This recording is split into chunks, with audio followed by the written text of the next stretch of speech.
එතකොට අපි මේකේ දැන් මේ නිකිලවල විශේෂයෙන් මතක් කළේ මම මේ බලය කියන එකයි පූර්ණ සංඛ්‍යා බෙදීමයි පූර්ණ සංඛ්‍යාවල මොඩියුලේෂන් කියන ඉතිරි ගාන බෙදුනහම ඉතිරි ගාන ඉන්නේ එකයි 3. අනිත් ඒවා සාමාන්‍ය බෙදීම අඩු කිරීම ගුණ කිරීම වරහන් යෙදීම මේ විදිහට යනවා. ගැටලු තිබ්බොත් අහන්න ඕන මේක. ඊළඟට යන්න පුළුවන් අපිට ලොජික් ඔපරේටර්ස් වලට සාමාන්‍ය විදිහට භාවිතා කරන ලොජික් වලට යන්න පුළුවන්.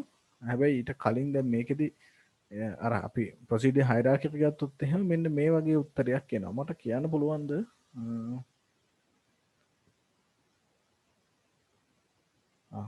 මම රෙකෝඩ් එකක් දැම්මා. අපිට හම්බ වෙනවා මෙන්න මෙහෙම ඒවා වගේ. මේක එකපාරට හිතා ගන්න බෑ.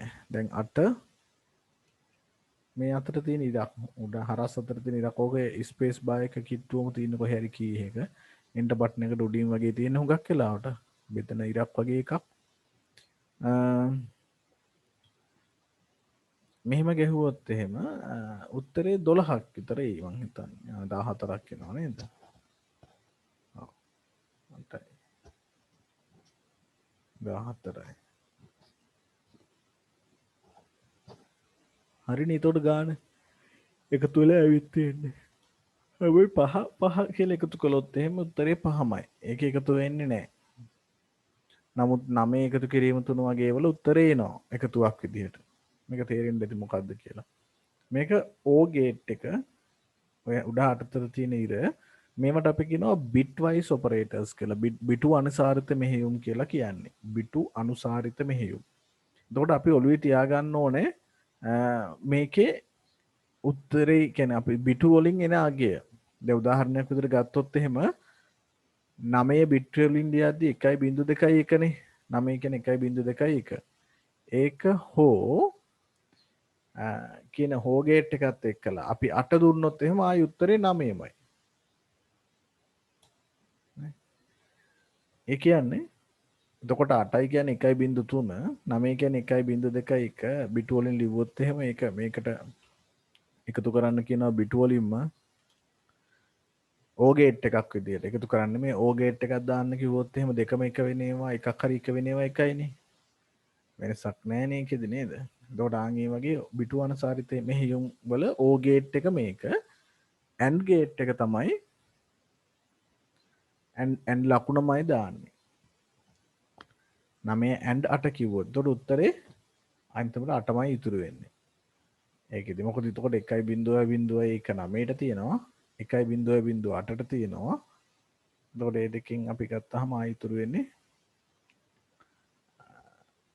8මනේ නේද? මම ඒක ලියන්න අවශ්‍ය නැහැ නේ. ඒක තේරෙන්නේ නැති නේද? ඒක තේරෙන්නේ නැත්තම් කියන්න ගහන එක මොකක් හරි. එතකොට ඕක තමයි ඊගාවට ඒකේ තියෙන සරලම අවස්ථාව.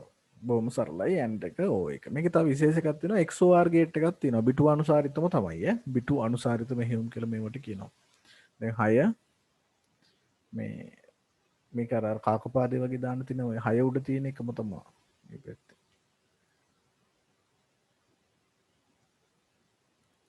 මේකේ උත්තරේ වෙන්න ඕනේ 4යි නේද? ඔව්. ඒකේ උත්තරේ 4යි. ඇයි එහෙම වෙන්නේ මේ 6 කියන්නේ 1 බිංදුව 2 කියන්නේ 1 බිංදුව. එතකොට 1 බිංදුවට 1 බිංදුවක් ආවම අර මැද 1 තියෙන දෙක මේ XOR එකක් හින්දා බිංදුව වෙනවා. මේක 1 බිංදුව එහෙම තියෙන්නේ. ඊළඟට අනිකේ මම මේ ලියනේව පේනවද?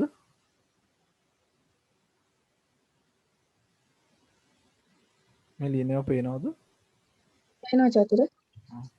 ඉතින් මේකේ XOR එකක් නිසා කොහොමද මේක බිංදුව එකක් එක වුණොත් විතරනේ ඒක එක වෙන්නේ. මෙතන බිංදුවක් තියෙන කියලා ගත්තොත් මෙතන 1යි මෙතන 1 වුණොත් බිංදුවයි XOR එකක් ඉන්න. කාකපාදේ XOR එකක්. එතකොට උත්තරේ එකට ආවේ 4 ඒක නිසා. එහෙනම් ඔන්න බිටුවානුසාරිත මෙහෙයුම් වලට මෙන්න මේ බෙදීම ලකුණු වගේ එකයි කාකපාදයක් වගේ තියෙන එකයි AND ලකුණයි කියන තුන මතක තියාගන්න. ඒකෙදි පොඩ්ඩක් හදාගන්න පුළුවන් වෙන්න වෙයි හිතෙන් මේ වගේ පොඩි ගාණක් ආවොත්. ඊළඟට මේ ඒ ටික ඊළඟට මතක තියාගන්න විශේෂයෙන් අර දැන් අපි CPU එකේ දන්නවනේ කම්ප්ලිමෙන්ට් එක shift එක add එක කියලා තුනක් තියෙනවා කියලා. ඒකේ shift කරනවා කියලා එකක් කියන එකට වමට තල්ලු කරනවා දකුණට තල්ලු කරනවා කියන කතාව. දැන් අපි ගත්තොත් එහෙම 5 කියන සංඛ්‍යාව ඒක ලියන්නේ 1.1 නේ. 5 ලියද්දි නේද? 1.1 නේ 5 ලියන්නේ. මේක එකක් මෙහාට තල්ලු කළොත් එහෙම එකක් තල්ලු කළොත් එහෙම මෙතන බිඳුවක් දාන්න වෙනවා. එහෙම වුණොත් මේකේ උත්තරේ 10යි. නේ? එකක් අනිත් පැත්තට තල්ලු කළොත් එහෙම 1.1කින් එකක් හැරිලා යනවා. අහකට යන. එතකොට උත්තරේ 1.1. ඒ කියන්නේ උත්තරේ 2 වෙන්න ඕනේ. නේද? අන් එහෙම අපිට තල්ලු කරන්න හැකියාවකුත් මේකේ තියෙනවා. දැන් 5 මෙන්න මේ අර විශාලයි කුඩායි ලකුණු වලින් කිව්ව හැකි. එකක් තල්ලු කරන්න. 5 වමට shift කරන්න, left shift කරන්න එකකින්. ඒතර උත්තරේ 10යි අර. 1.1 තිබ්බේ. ඒකට තව බිඳුවක් ඇඩ් වෙලා එහාට තල්ලු වෙනවා. ඒකත් බිටු අනුසාරිතවම තමයි එතකොට. බිටු අනුසාරිතවම shift කරනවා. ඊළඟට 5 අනිත් පැත්තට shift කරොත් එහෙම එකක්. එතකොට උත්තරේ 2යි එන්නේ. හේතුව අර පැත්තට අනිත් පැත්තට shift වෙලා එක අන්තිමට තිබ්බ එක හැලිලා යනවා. 1.1යි තිබ්බ එකෙන්. මේක හැරිලා ගිහිල්ලා 1.0 විතරක් ඉතුරු වෙනවා. ওই විදිහට ගන්න පුළුවන්. ඒ අනුව අපිට හිතා ගන්න පුළුවන් මෙහෙම ගත්තොත් එහෙම.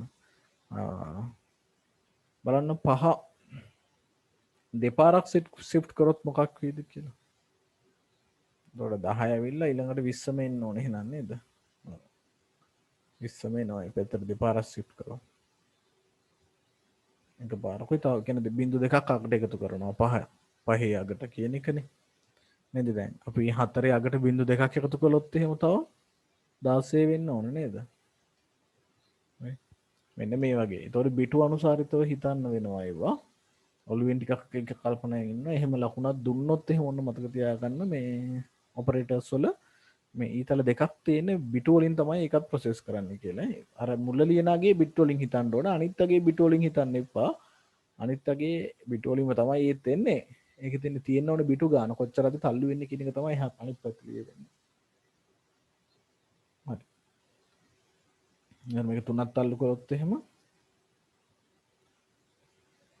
4 3ක් තල්ලු කරොත් එහෙම 32 වෙනකන් යන්න ඕන.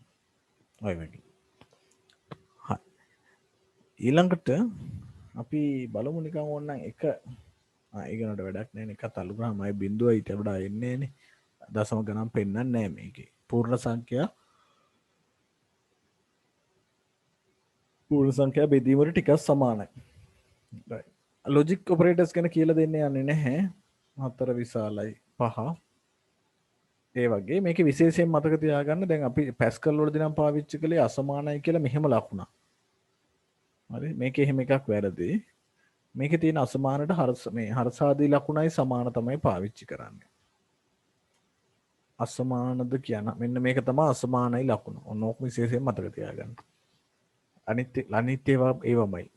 කියන්නේ විශාලයි කුඩායි විශාලයි හෝ සමානයි කුඩායි හෝ සමානයි ඒ ටික අවුලක් නැහැ. මේ අසමානද කියන එක මේක. හැබැයි සමානද කියද්දි සමාන දෙකක් කියනනේ. අට සමානයි 6 කියලා ගහන්න වෙන්නේ මෙහෙම. කියන්නේ තර්කයක් විදියට ගහද්දි නැත්නම් අට සමානයි 6 මෙහෙම ගියොත් එකක් දෙනවා. වෙන්න බෑනේ. right. ඔය ටිකේ ගැටලුවක් නැතුව ඇති කියලා හිතනවා. තව ඔපරේටර්ස් තියෙනවා. මේ ඔය ටිල්ඩ ලකුණු ඒ කියන්නේ මේ ඍණ සංඛ්‍යා නිරූපණය කරන්න තියෙනවා. එහෙම ඒවා තියෙනවා තව. එතකොට ඒවා බිටු අනුසාරිතව යන්නේ ඒවත් ඒවා ගැන ටිකක් ඒවා එච්චරම අවශ්‍ය නැති වෙයි කියලා හිතන්නේ. මම අර මූලිකම තියෙන ඔපරේටර්ස් ටික තමයි මතක් කළේ. සාමාන්‍යයෙන්. දැන් අපි මේ ඊළඟට කතා කරමු දෙවෙනි කොටස. මම කිව්ව පැස්කල් වලදී අපිට හරිය ලේසියෙන් variable declare කරන්න පුළුවන්. ඒ කියන්නේ මොකක් හරි අකුරක් අගයක් විදිහට හඳුන්වන්න පුළුවන්. දැන් මගේ මේ තාම සෙල් එක මම පාවිච්චි කරන්නේ. තාම ප්‍රෝග්‍රෑම් එකක් ලියන විදිහට පාවිච්චි කරන්නේ නැහැ. නමුත් මම මේ සෙල් එක ක්ලෝස් කරනකම් මම මේ ඩික්ලෙයාර් කරනවා. මම මේ හඳුන්වලා දෙන අකුරු මෙයා ඒ අදාළ ගැළපෙන දත්ත ප්‍රූපයක් දාගෙන ඒ අදාළ දත්තත් assign කරන් තියාගන්නවා. මට දැන් කියන්න පුළුවන් ඒ සමානයි 10යි කියලා. හරි. එයා කිසි ගැටලුවක් නැහැ ඕකේ කියලා නිකා ඉන්නවා. එරර්ස් මොකුත් දෙන්නේ නැහැ. මම පස්සේ ඒ කියලා එන්ටර් කළොත් එහෙනම් එයා 10 උත්තරයට දෙනවා. ඒ කියන්නේ එයා ඒ 10 විදිහට අඳුනගෙන තියෙනවා. නේද? t සමානයි 20යි. ඔහොම දෙන්න පුළුවන්. r සමානයි 7යි. f සමානයි 22 බෙදීම 7යි. 7න් 22යි. ඔය වගේ දෙන්න පුළුවන්. දීලා මට ඊට පස්සේ දැන් මම මේ දීලා දැන් ආයි මොකද කියලා හිතේ. මට දැන් මේකෙන් පස්සේ මේවා ඕන තරකද පාවිච්චි කරේ. මම කොතනද හරි t ඇහුවොත් මේක ක්ලෝස් කරන්න කලින් එයා 20යි කියනවා. r ඇහුවොත් ඒ වගේ කියනවා. ඒතකොට අර වගේම t ධන r ඇහුවොත් නැත්නම් t ගුණ කිරීම r වගේ ඇහුවොත් ඒවත් එනවා. කිසි ගැටලුවක් නැතුව. එතකොට variable declare කරනවා කියලා අමුතුවෙන් අර var integer ඒ කතන්දර මොකුත් මේකේ කලින් ගහන්න ඕනේ නැහැ ප්‍රෝග්‍රෑම් එකේ. අපිට එවිලේ අකුරක් ඉතුරු නම් ඒ අකුර ගැහුව ගත්තා. ඔන්න ඒක තමයි Python වල තියෙන විශේෂම මම දකින ලක්ෂණය වාසිය. දැන් මට හිතෙනවා circumstance එක නැත්නම් පරිධිය හොයන්න. මම CIR කියලා ගහනවා. CIRM සමානයි 5 වෙනුවට f මං ගත්තේ 22 බෙදීම 7 විදිහට නේද? දැන් 2r නේ ගන්න ඕනේ. 2 ගුණ කිරීම 5 වෙනුවට f ගත්තේ වැඩි කිරීම r. දැන් එයා circumstance එක විදිහට ඒක තියන් තියෙන්නේ. දැන් මම CI RM ගැහුවා නම් එහෙම මට පෙන්නනවා අරගේ උත්තරේ. ඉගෙන මුලින් ගත්ත 7 මුලින් ගත්ත 22 බෙදීම 7 ඒවා ඔක්කොම දැන් තියාගෙන ඉන්නවා. මේක ප්‍රෝග්‍රෑම් එක ක්ලෝස් කරනකම් මේවා තියෙනවා. හරි ගොඩක් ලේසි. එතකොට මට ආයි දැන් ඕනනම් මේකේ වර්ගඵලය හොයන්න. මම ඒරියා එක ගන්නවා. එහෙම නැතත් කමන්නේ නිකන් එයා මොකුත් නොගහම එහෙම ගහන්නත් පුළුවන්. 2යි 5 r වල වර්ගය. වර්ගය ගහන්නේ මේ විදිහටනේ. 2යි 5r වර්ගය.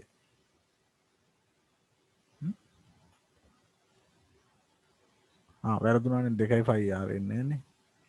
නේ 5r වර්ගය. සෝරි. මම ඉච්චර ගණන් කයි කොහොමද කියලා.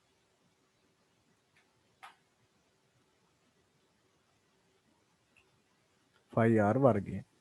එතකොට ওই විදිහට අර උඩ දාපු සමීකරණ වල ඒවා ඒ කියන්නේ ඒව භාවිතා කරන්න මෙතන හැකියාවක් තියෙන ඕනම වෙලාවක අපි චලිත සමීකරණ වල වගේ හරි මොනවා හරි ඔය සාමාන්‍යයෙන් භාවිතා කරලා තියෙන ඕනම සමීකරණ වලට අදාළව හිතුවොත් එහෙම මෙතන ටයිප් කරලා උත්තරේ ගන්න පුළුවන් ලේසියෙන්. f සමානයි m නේ. දැන් මම ඒ 10යි කියලා දාලා තියෙනවා.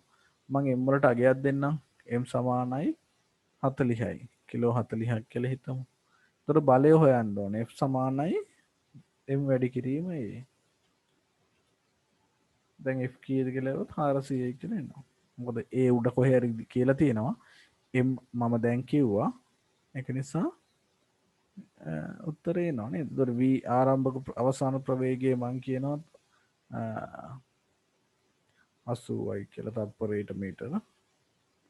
ආරම්භක ප්‍රවේගය u වලට මම දෙනවා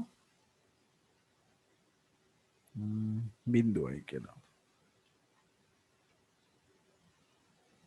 ඒ වලට 10 කලින් 10ම දීලා තියෙන හින්දා මේක මම එහෙම තියන්නම්. ඒකට චලිත සමීකරණ අපි දන්නේවා දැන් මේකට v සමානයි u ධන t වගේ ඒවා තියෙනවා. tත් මං කලින් දැම්මා නේද? t 20යි කියලා දැම්මා. ඒතර අපිට ඕන මේකේ u බිඳුවයි. ඒ තියෙන සමීකරණ ඕන එකක් දැම්ම v වර්ග ධන u වර්ග 2යි. අපි v සමානයි u ධන t දාලා බලමු. අයි පාරම ලියන්න v අලුත් ඒ හැබැයි එතකොට v සමානයි u බිඳුව දැම්මේ නම් u ධන a t නේද? a වරක් t. ඔහොම දුන්නොත් එහෙම එයා v වල උත්තරය අලුත් කරන් ඇති. දැන් කලින් 80 තිබ්බට අවසන් ප්‍රවේගය 200ක් කළා. මොකද මං t උඩක 20 දාලා තියෙනවා. ඒ 10යිනේ. අවසන් ටක් ගාලා ඒ උත්තරේ ගන්න පුළුවන්. ඒතර අපි s හොයන්න ඕන නම් s සමානයි ut ධන භාගයයි at වර්ගය නේද? අපි ඒක දාමු s සමානයි u වරක් t ධන භාගය A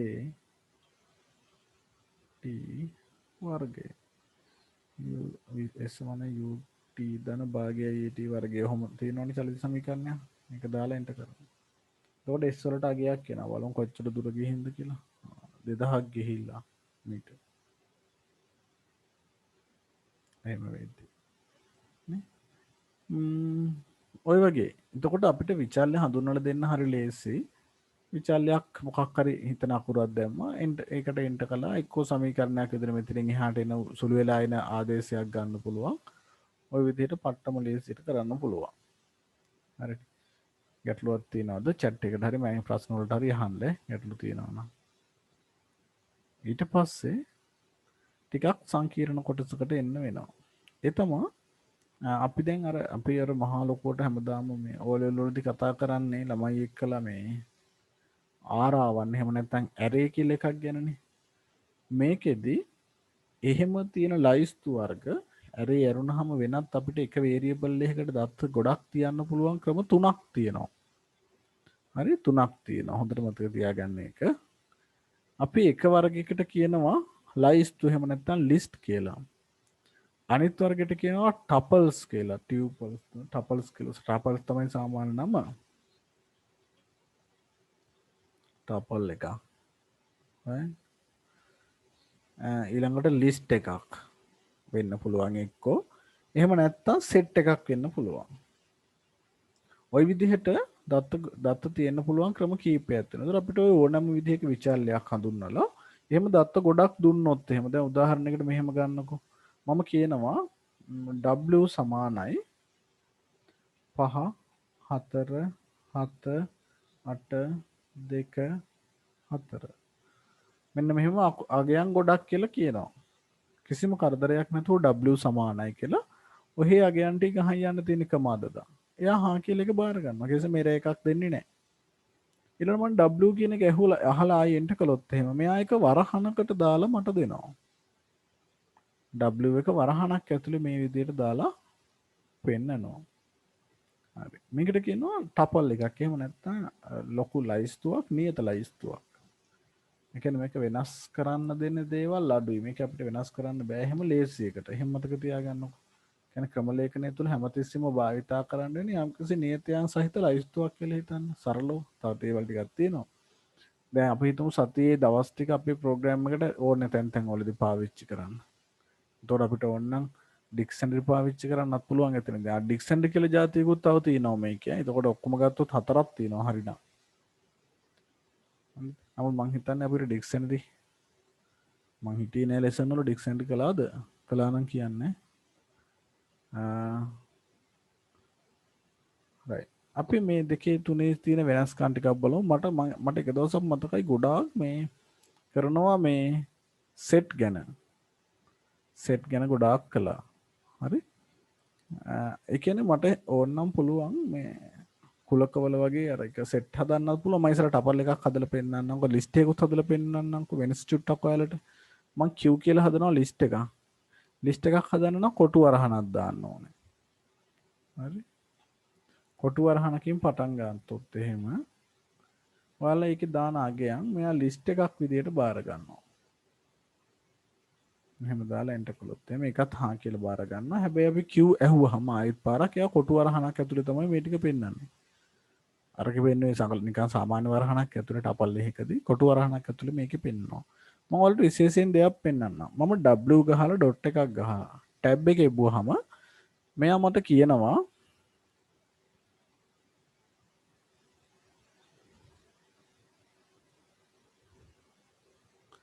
ඩික්ෂනරි කරලා තියෙනවා නේද? මම ඩික්ෂනරි මතක් කරන් ඩික්ෂනරි අපි අද කළොත් එහෙනම් පොඩ්ඩක් පැටලෙනවා. ඩික්ෂනරි මම ඊගවට කරන්නේ. ඒ කියන්නේ දැන් අපි ඩික්ෂනරි එක වගේ එකකට එකක් සමානුපාත කරලා ගන්න ක්‍රමයක් තියෙන්නේ ඒකේ. අපි මේ තුන අද බලමු. ඩික්ෂනරි එකයි මේ පොඩ්ඩක් ප්‍රැක්ටිස් වුණාට පස්සේ කරමු. මේකේ දැන් මම W කියලා ඔන්න ගැහුවා. W කියන්නේ මම කොටු මේ වරහන් තියෙනවා. අර උඩ කලින් දැම්මේ. සාමාන්‍ය වරහන තියෙනවා. අපි ඒවට කියනවා ටපල් කියලා. මම W ඩොට් කියලා ගහලා ටැබ් එකේ එබුවාම මගේ එනවා ලිස්ට් එකක් මෙයාට කරන්න පුළුවන් දේවල්. ඒ කියන්නේ මේ ටපල් එකකදී අපිට පුළුවන් ටපල් එකකදී අපිට පුළුවන් ඕනනම් ඉන්ඩෙක්ස් එක ගන්න. හරි? සෝරි මම ඒක බාගෙට ගිහින්. අපිට ටපල් එකකදී ඕනනම් ඉන්ඩෙක්ස් එක ගන්න පුළුවන්.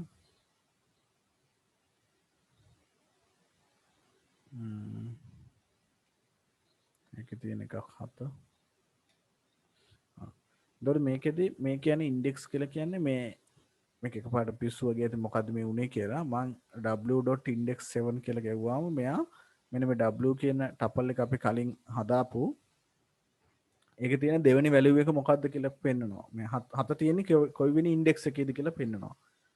මේක මෙතන 1 බිංදුව මේක 1 මේක 2. එතකොට 7 තියෙන්නේ 2 කියන ඉන්ඩෙක්ස් එකේ කියලා කියනවා. අර ආරාවන් මතක හින්දා මට මේක මේ ලේසියෙන් මම මෙහෙම කරන්නේ තේරෙන්නේ නැති කෙනෙක් ඉන්නවා කියන ටක් ගාලා වැඩිපුර පැහැදිලි කරන්න මම මේ උඩින් යන්නේ නැත්තම් ඔයාලා බාල්දු කරනවා වගේ දැන් නිකන් ඔක්කොම කිව්වහම නේ. එතකොට අපි මේ තියෙන්නේ 7 තියෙන ඉන්ඩෙක්ස් එක පෙන්නලා තියෙනවා. හරිනම් අරකේ මේ අගේ එකන එක තියෙන තැන බිඳුවේ 1 2 කියන ඉන්ඩෙක්ස් එකේ තියෙන්නේ. හරි. අපි Q කියන ලිස්ට් එකක් මම Q එක දාලා ඩොට් එකක් තියලා ටැබ් එකේ බුවාම ඒකේ ගොඩක් දේවල් කරන්න පුළුවන් මට. මට ටපල් එකේ කරන්න තිබ්බ ඉන්ඩෙක්ස් එක ගන්නයි කවුන්ට් එක ගන්නයි විතරයි. හැබැයි ලිස්ට් එක මට අලුතෙන් ඇපෙන්ඩ් කරන්න පුළුවන්, ක්ලියර් කරන්න පුළුවන්, කොපි කරන්න පුළුවන්, රිමූව් කරන්න පුළුවන්, රිවර්ස් කරන්න පුළුවන් නේද? ඒකෙත් ඉන්ඩෙක්ස් එක ඕනනම් ගන්නත් පුළුවන්. ඒක ඉන්ඩෙක්ස් එකත් අර විදිහම තමයි. ඒකෙත් බලමු ඒකෙත් 7 තියෙනවනේ. ඒකේ තැන් දෙකක 7 තියෙනවා. බලමු දාලා මොකද කියන්නේ කියලා. ඒකේ මුලින්ම 7 හම්බ වෙනවලු එකට නේද? ඒක තමයි ආ කියන්නේ. කලින් හම්බෙන එක කියන්නේ මෙන්න මෙතන බිඳුවනේ මුල පටන් ගන්න බිඳුවෙන්නේ Q වල බිඳුව Q වල 1. 1 කියන ඉන්ඩෙක්ස් එකේ 7 තියෙනවා කියලා මෙයා කියනවා. හරි? දෙකේම එක වගේ තමයි සමහර දේවල්. නමුත් ටපල් වල අපිට කරන්න පුළුවන් දේවල් අඩුයි. ඒවා නියත රාශි විදියට ගණන් ගන්න. දැන් සතියේ දින ටික අපිට ප්‍රෝග්‍රෑම් එක ඇතුළේ තියාගන්න ඕන නම් ටපල් එකක් පාවිච්චි කරනවා. හරි? අන් ඒ වගේ. එහෙම නැතුව මේ අපි වෙනස් කරන දත්ත ලයිස්තුවක් තියාගන්න ඕන නම් අපි ලිස්ට් එකක් පාවිච්චි කරනවා නම් ලිස්ට් එක කොටු වරහන් වලින් දාන්න. කොටු වරහන් ලිස්ට් එකට දීලා තියෙන ඒක ගහන්න ලේසියින්ද. සංගල අර නෝමල් වරහන ගහන්න shift එක ඔබාගෙන 9.0යි ගහන්න දඟලන්න එපා. ඒතොර ඒක අඩුවෙන් භාවිතා වෙන්න තියෙන්නේ. එහෙමනම් මේක මේ සාමාන්‍ය වරහන කොටු වරහන ලේසියෙන් ගහන්න පුළුවන්. ඒක ලිස්ට් වලට දාලා තියෙනවා. හරි වැඩිපුර දෙන්නේ හොඳ එක තමයි ලිස්ට් එක. ලිස්ට් එකට ලේසි වරහනක් දාලා තියෙන්නේ. හැබැයි හුරු පුරුදු වරහන නෙවෙයි කියලා මතක තියාගන්නකො. හුරු පුරුදු වරහන දාලා තියෙන්නේ ටපල් කියන වර්ගයට. ලිස්ට් කියන එකට දාලා තියෙන්නේ කොටු වරහන. ඒකට හේතුව අපි හිතමු අර ලේසියෙන් ගහන්න කියලා. මොකද වැඩිපුර ලයිස්තු භාවිතා කරන්න වෙයි කියලා හිතලා. right. ඒ දෙකත් අපි ෆෝ එකේ එහෙම කතා කරාම බලමු තව ටිකක් එහාට. මොකද දැන් මෙහෙම ෆෝ එකේ තව වැඩ ගොඩක් දැන් මේගේ ෆෝ මොකක් හරි අකුරක් අරගෙන නේද? G in Q මොංගලන එක පාට ගැව්වහම එතකොට මෙහෙම ගහලා මං කියනවා ජීව print කරන්න කියලා.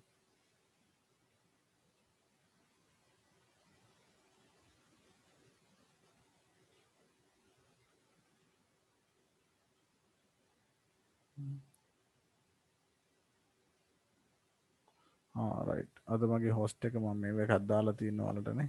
කමක් නැහැ. විනාඩි 10ක් තියෙනවා. ඒකේ සෙට් එකේ අපි ටිකක් කතා කරමු. ඒ ඇති එක්කෝ. එතකොට මෙහෙම ජීව print කරන්න කියලා මං කියනවා. එතකොට මෙයා ඒ ටපල් එකේ තියෙනවා ටික ওই විදිහට sorry මම මේ Q කියන ලිස්ට් එක ගන්නෙ. ලිස්ට් එකේ තිබ්බ item ටික වෙන වෙනම G වලට assign කරලා G ටික print කරන් ගියා. ඔය වගේ භාවිතයන් ගොඩක් තියෙනවා. ඒක නිසා මේ right.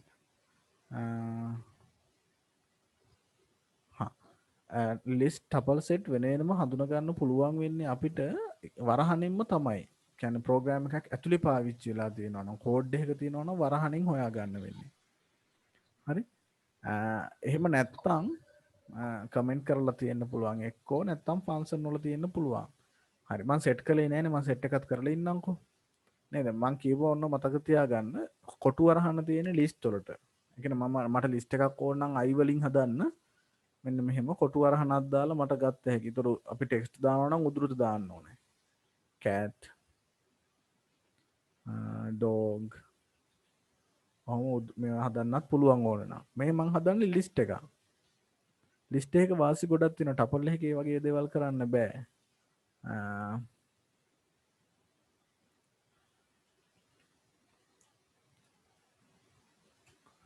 දැන් i කියලා ලිස්ට් එකක් හදුවා. මම දැන් i කියලා එන්ටර් කරාම මේ ලිස්ට් එක මට පෙන්නනවා. එතකොට මට i ට තව එකක් එකතු කරන්න පුළුවන්. i dot ගහලා එන්ටර් කළා නම් ඒකේ මට එනවා ලිස්ට් එක කොහොම ටැබ් එක ගැහුවා නම් ඒකේ තියෙනවා append කරන්න පුළුවන් මට. i ට append කරන්න පුළුවන්. මම තව දානවා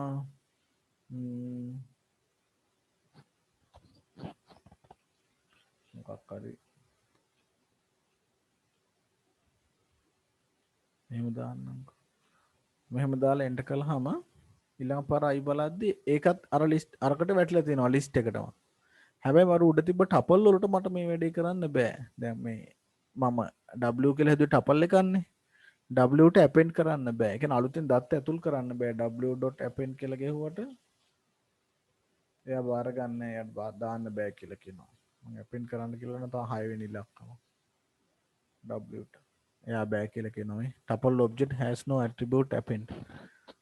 ඒ කියන්නේ ඒවා නියත රාශියක්. කියන්නේ නියත අගයන් ටිකක් ඒවා වෙනස් වෙන්නේ නැහැ කියලා හිතන ක්‍රම ලේඛනය ඇතුළේදී. හැබැයි මේ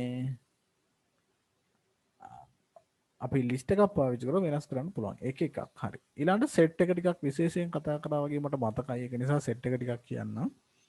සෙට් එකත් අර වගේම තමයි. හරි. මං ආයි PQ කියලා ගන්නම්කෝ. P සමානයි කියලා සෙට් එකක් හදනවා. එතකොට සංකල වරහනක් දාන්න ඕන. P සමානයි කියලා සෙට් එකක් ගමු අපි. ඒකෙත් අපි දාමු අර විදිහටම අකුරු ටික ඉලක්කම් ටිකක් දාමුකෝ ලේසි. ඒක ටයිප් කරන්න මට මම මේකේ දානවා ඉරට්ටි සංඛ්‍යා ටිකක්. හරි. 2 4 6 8 10 12 14 16 මේ තියෙන්නේ 16 දක්වා තියෙන ඉරට්ටි සංඛ්‍යාවල සෙට් එක. ඊළඟ Q කියලා මම අලුතෙන් ආයි පාරක් හදනවා. දැන් Q උඩ හැදුවම හොකට හරි. කමක් නැහැ. ආයි මම Q වලින් මේ හදනවා ලිස්ට් ඒක අයින් කරලා දාලා සෙට් එකක් හදනවා. මම මේකේ දානවා මෙන්න මෙහෙම දෙකේ බල සෙට් එකක්. හරි Q කියන්නේ දෙකේ බල සෙට් එකක්. දැන් මේවා කුලක දෙකක් විදිහට ගණන් ගන්න.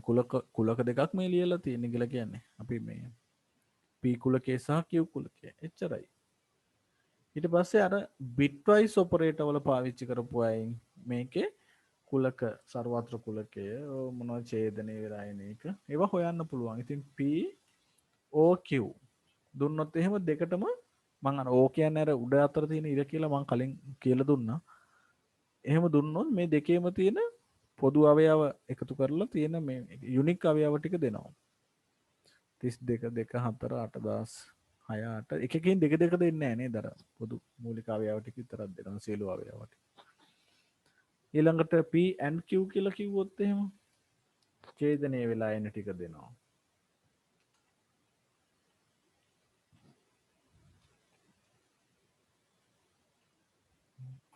කරලා බලන්න මේ වගේ ඒවා. එතකොට එනවා අර එතකොට යට එකේ තියෙන ඔක්කොම ටික එනවා 32 එන්නේ නැහැ හැබැයි ඒකෙන්.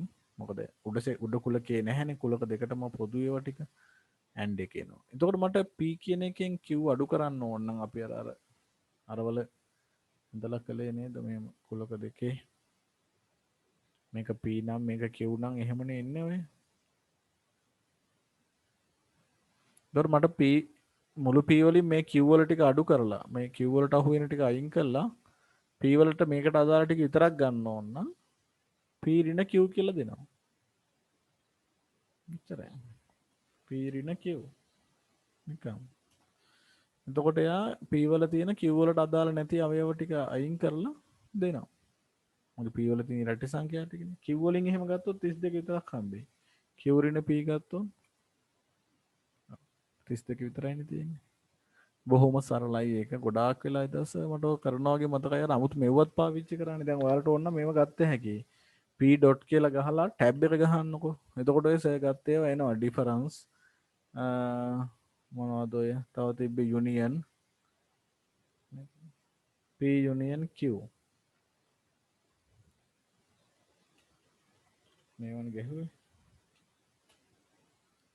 ඉතින් ඕක මම අර කලිනුත් ගත්තේ POQ කියලා මේකම තමයි.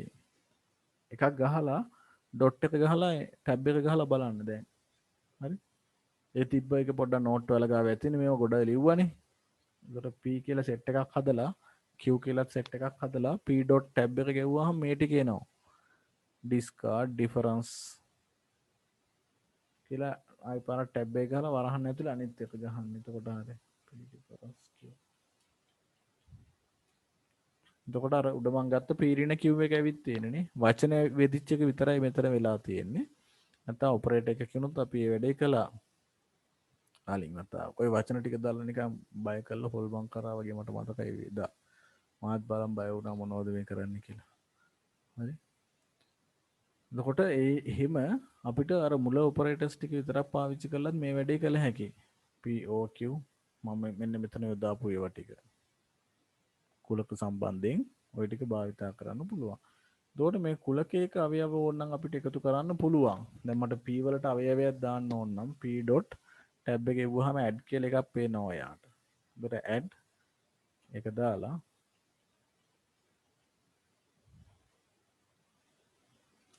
add අපි ඒකට අගයන්නේ දාන්න ඕනේ වරහන් ඇතුලේ. මගේ p කියන්නේ මොනවද මම දාලා තියෙන්නේ p වල 16 18 දාමු අපිනේ.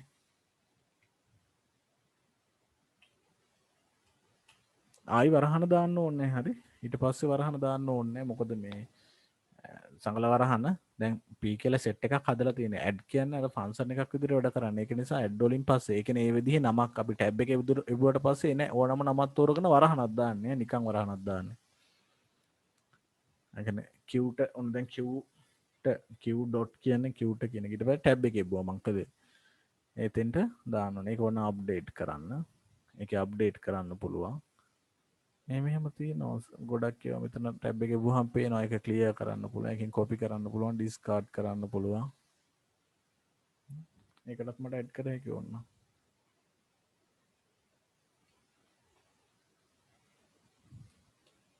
ඒකට මම අවයවක් ඇඩ් කරනවා ඊළඟට 64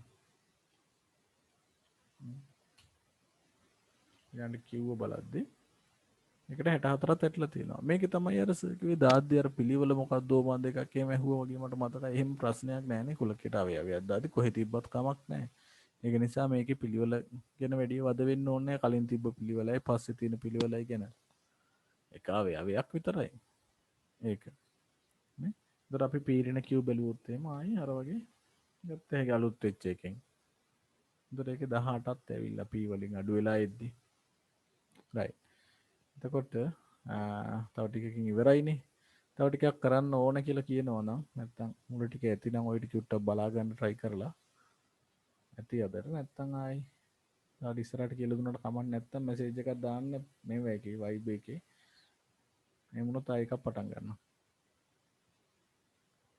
තව ටිකක් ඉස්සරහට කියලා දෙන්න